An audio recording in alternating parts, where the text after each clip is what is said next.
ఓం శ్రీ మాత్రే నమః.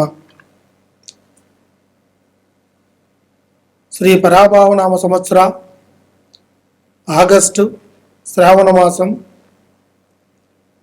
ఈరోజు కర్కాటక రాశి గురించి ముందుగా తెలుసుకుందాం. ఈ రాశిలో మొదటి నక్షత్రం పునర్వసు నక్షత్రం, పుష్పమీ నక్షత్రం, ఆశ్లేష నక్షత్రం 1, 2, 3 పాదాలు. ఈ 3 నక్షత్రాలు ఒక అనుగుణంగా నిలబడి ఒక లక్ష్యాన్ని ఛేదించడం కోసం ఆ వ్యక్తిపైన ఆ ప్రభావాన్ని చూపిస్తాయి. ఆ లక్ష్యం చేరుకుంటానికి ముందు తన గమ్యం ఏమిటి, తన గమ్యంలో తీసుకున్న నిర్ణయం ఏమిటి, ఆ నిర్ణయంలో ఎటువంటి లోటుపాట్లు ఉంటాయి అనేది ఈ యొక్క కర్కాటక రాశిలో ఉన్న కట్టం. ముఖ్యంగా మనసులో ఉన్న మాటని వీళ్ళు ముందుగానే బయట చెప్పేస్తుంటారు. అందువల్ల వీళ్ళకి కొన్ని సమస్యలు కూడా అనుకోకుండా కొన్ని వచ్చేస్తుంటాయి. ఎందుకంటే ఏ సమస్య అయినా సరే పని పూర్తయిన తర్వాత చెప్పుకుంటే ఆ సమస్యకి మనకి ఎటువంటి ఇబ్బందులు ఉండవు. ఆ కార్యాన్ని మనం సంపూర్ణంగా పరిపూర్ణంగా చేయొచ్చు. మనం చేయకముందే ఎప్పుడు చెబుతామో నలుగురు కళ్ళు దాని మీద పడిపోతాయి. అది ఇల్లు కొనడం కానీ, లేదా వాహనం తీయడం కానీ, లేదా ఇతర వాహన విషయాల్లో కానీ, ఆస్తుల విషయాలలో కానీ ఏది చేయాలనుకున్నా కూడా ముందుగా జనాలతో చెప్పి చేస్తే మీకు జరగదు. మనసులో అనుకొని ఆ కార్యాన్ని పూర్తి చేసిన తర్వాత నలుగురికి చెప్పుకుంటే మీరు చేసే పని బాగుందని అందరూ మిమ్మల్ని ఆలోచించి ఆదర్శంగా తీసుకుంటారు.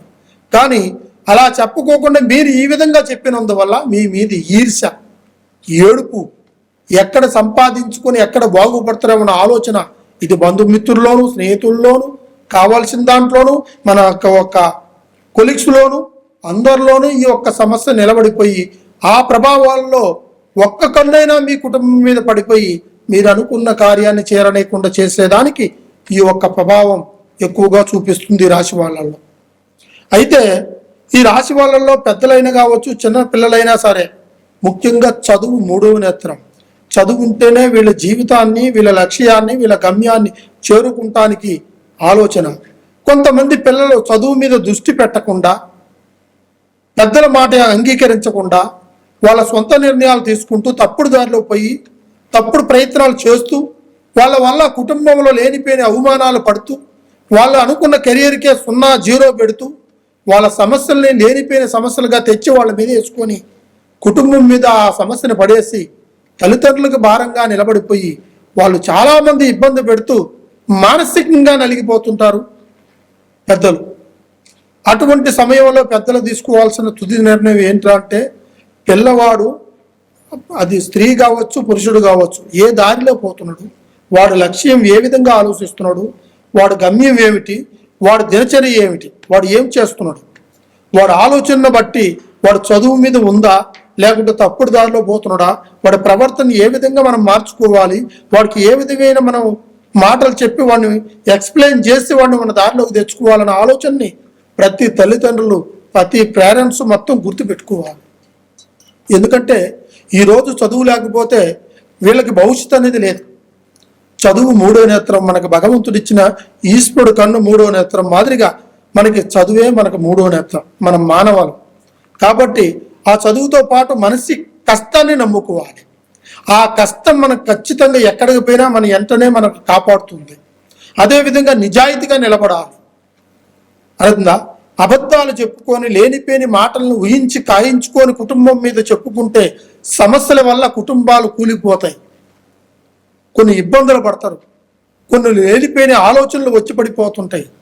ఇటువంటి దానివల్ల అత్తా కోడళ్ళకు కావచ్చు, లేకుంటే అత్తా మామ కావచ్చు, ఇలాగ కొన్ని సమస్యలు భార్య భర్తలు కావచ్చు, కోడల వల్ల మామకు కావచ్చు, కోడల వల్ల అత్తకు కావచ్చు, లేదా అత్త వల్ల కోడలకు కావచ్చు. ఇటువంటి సమస్యల వల్ల వీళ్ళు కుమిలిపోతుంటారు. వీటికి కూడా మీకు పరిష్కారం దొరకదు. ఎందువల్ల దొరకదురా అంటే, నీ ఆలోచన ఒకటి, తన ఆలోచన ఒకటి. తను రేపు మనుగడను ఆలోచించి, భవిష్యత్తును ఆలోచించి, వర్తమానాన్ని గుర్తుపెట్టుకొని ఆవిడ కొన్ని విషయాలు చెబుతుంది.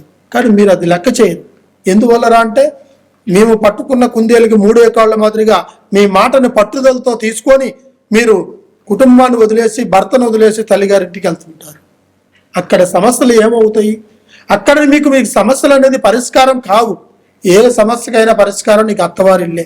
ఎక్కడి నుంచి నీకు తాళి కట్టించుకొని బయటకు వస్తావో అదే నీకు అత్తగారిల్లు తల్లిగారిల్లు కూడా అవుతుంది. అదేవిధంగా కొంతమంది కూడా కోడలను తెచ్చుకొని కూడా కొన్ని ఇబ్బందులు పెడుతూ ఉండేవాళ్ళు కూడా కొంతమంది ఉంటారు. కానీ ఇటువంటి రాశిలో ఉండే వాళ్ళకి కొంతమందికి ఇది రాశి వల్ల, లేకుంటే అమ్మాయిని చేసుకున్న దాని వల్ల, లేకుంటే వీళ్ళ గడి ఇలాగనే ఉంటుందా, వీళ్ళ బుద్ధులు ఇలాగనే ఉంటాయా అని కొంతమంది ఊహించుకుంటుంటారు. వీటిలో గమనించాల్సింది ఏంటంటే స్త్రీ పురుషుల్లో నడవడికిన మాట తీరుని కనిపెట్టవచ్చు, కొంతమంది కనిపెట్టలేరు. సముద్రాన్ని లోతునైనా కనిపెట్టుకోగలుగుతారు కానీ స్త్రీ లోతులో ఉన్న భావాన్ని కనిపెట్టలేరు. అది కనిపెట్టాలంటే చాలా కష్టం. అదేవిధంగా మానవుడు ఆలోచన, వాడి నడవడిక, ఏ ఉద్దేశంతో ఏ ఆలోచనతో మనిషిని వాడు ఆకర్షిస్తున్నాడు, ఆ స్నేహాన్ని బలపరుచుకుంటుండ అనేది మనం గమనించాల్సిన విషయం ఇది. ఇక్కడ అలా విషయాన్ని గుర్తించకపోగా వాళ్ళు రకరకాలైన మాటల ద్వారాగా చెప్పుడు మాటలను ఊహించుకొని వీళ్ళు కుటుంబంలో లేనిపోయిన అల్లర్లు చేసుకొని చదువును పోగొట్టుకునే పిల్లలు, ఉద్యోగాలు చేస్తూ ఆ ఉద్యోగాలను పోగొట్టుకునే వాళ్ళు, తర్వాత కుటుంబంలో కాపురం చేసుకుంటూ ఉండే వాళ్ళు కాపురాన్ని దూరం చేసుకొని ఇప్పుడు ఏడుస్తున్నారు. ఏడ్చి రమ్మంటే రాదు, పోగొట్టుకొని రమ్మంటే రాదు. మనం ఏదైనా సరే ముందు జాగ్రత్తగా ఉండాలి. అప్పుడే రేపు మన సంసారం కానీ, ఉద్యోగం కానీ, చేసే పని కానీ, బంధువులు కానీ, కట్టుకున్న భార్యను కానీ, కడుపును పుట్టిన కొడుకులు కానీ, కూతుర్లు కానీ మన మాటకు గౌరవించి మన మాటకి మర్యాద ఇచ్చినప్పుడే అక్కడ మనకు ఒక సంకల్ప బలం కూడుకుంటుంది. అదే సంకల్ప బలం రేపు మీకు రావచ్చు. దాన్ని దృష్టిలో పెట్టుకోవాలి. సమస్య అనేది ఇప్పుడే జీవితం అంతా అంతరిక్షం మాదిరిగా అంతరించిపోవట్లేదు, ఇంకా ముందుంది, పుట్టా ఉంది, పెరగా ఉంది, ఇంకా జీవితంలో ఇంకా నేర్చుకోవాల్సింది చాలా ఉంది. మీరు చదువుకున్నది కొద్దిగే, చదవాల్సింది జీవితం. కానీ మీరు చదువుకున్నది ఒక భాగం అయితే జీవితంలో చదవాల్సింది ఇంకా చాలా ఉంది. మీకు ఎటువంటి సమస్య ఉన్నా ఒక్కసారి గురువు గారిని సంప్రదించండి, దానికి తగినట్టుగా మీకు ఆ పరిష్కారం అందిస్తా. మీరు మాత్రానికి ఆ మహాశివుణ్ణి ఒక్కసారి మీరు దర్శించుకొని ఆ శివ పరిష్కారాన్ని ప్రయత్నం చేసుకున్నట్టుగైతే కంపల్సరిగా మీకు ఆ శివుడు ఆజ్ఞలు ఉంటాయి.